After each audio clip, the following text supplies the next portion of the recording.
Alrighty, so let's go ahead and attack this first problem we have here, where it's going to be a fraction, and you have 1 equals 1 over 6 x minus 6. And the main thing, it says select all ordered pairs. We talked about this in class.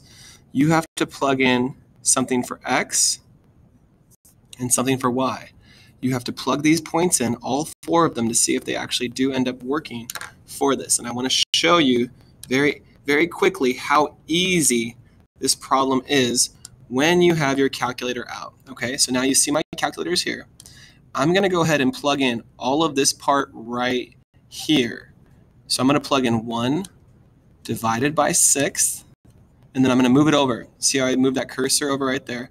Times, this is being multiplied by x. So multiplied whatever x is, and I'm just going to put this minus 6 at the end as well. I'm going to plug that in. So now I'm going to take this coordinate 6, put it where the x is right here, which is actually right here, right next to it. And I'm going to plug in 6. When I do this math, 1/6 times 6 here, and negative 6, I'm going to get this. Actually, it's actually going to work out. If I plug the 6 in here, and I do the math, what does it all end up equaling? It all ends up equaling negative 5. Is negative 5 what my y is supposed to be? So if I plug in 6 here and negative 5 here, it checks out, and A is actually an answer. All right, now I'm going to try it real quick. I'm going to cross these out. I'm going to try it real quick for negative 6 and see if all of my answer ends up equaling 7 or negative 7. So negative 6. If I plug it in, look what happens. Negative 6 here, negative 6, and then negative 7 is supposed to be my y. And guess what? It's right there. It's my y. So guess what? B also works. Let's try the next one. We have to try them all. So now I'm just going to erase 6. Instead of that, I'm going to put negative 1 right here. And does that equal negative 7? Nope, that doesn't work out. And then let's try this last one.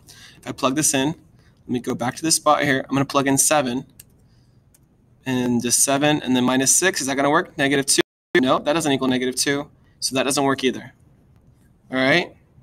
You have to do that for those coordinates. For this one as well, you would plug in 3 over 8. So the same kind of fraction. I'm going to do number now. I'm going to do 3 divided by 8.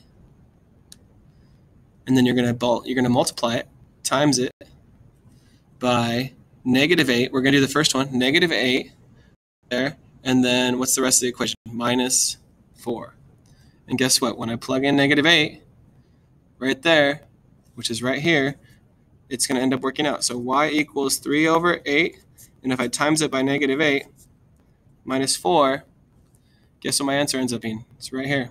I get negative 7. Is that what I want? Oh, hold up. Is that what I want? Nope. I'm supposed to have positive 7. So guess what? This one doesn't work. They tried to trick me. All right. The next one's kind of weird. There's a fraction there. If I go 11, I'm going to get 0.125. And does that end up equaling 1/8? I have to check. And you know how I can check? I'm going to go right here. And I'm going to go 1 divided by 8 and see what I get as a decimal. Oh, snap. 1/8. Look at that. 1/8 right here does equal 0.125. So this program that created this problem was pretty intense, and that is an answer. All right, this is an answer. Let's try the next one. I'm going to plug in 3 or negative 3 right here. Negative 3 and minus 4. And do I get what I want? No, I don't get negative 7. That's not what I want. And what if I plug in 8? I'm going to delete this and put 8 in there. And is it supposed to equal negative 1? Oh, look it. It equals negative 1. So that's good. That's also an answer. All right.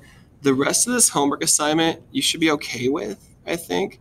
Let me just pull it up real quick and let's take a look at it. This one, you should be doing the same thing, plugging in all your points in your calculator as well. Now this one here is actually not too tough at all. Between 0 and 2, is it increasing from here to here? What's going on? It's increasing. It's going up from here to here. Pretty easy.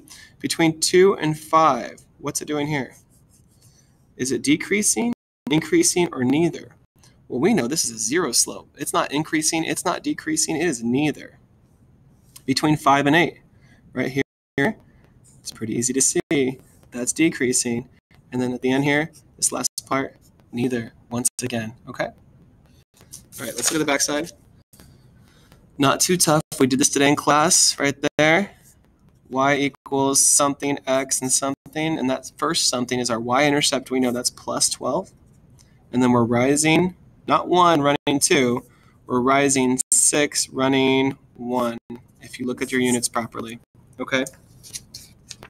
The last one, find the slope. Plug this into your calculator and give me an answer for tomorrow. I want to see this. And if you want to go extra level, people that watch this video, give me the whole thing and I'll give you an extra point. And don't tell anybody that didn't watch the video because you're going to give them a free point if you do. All right, so don't let them know. All right, guys, I'll see you tomorrow.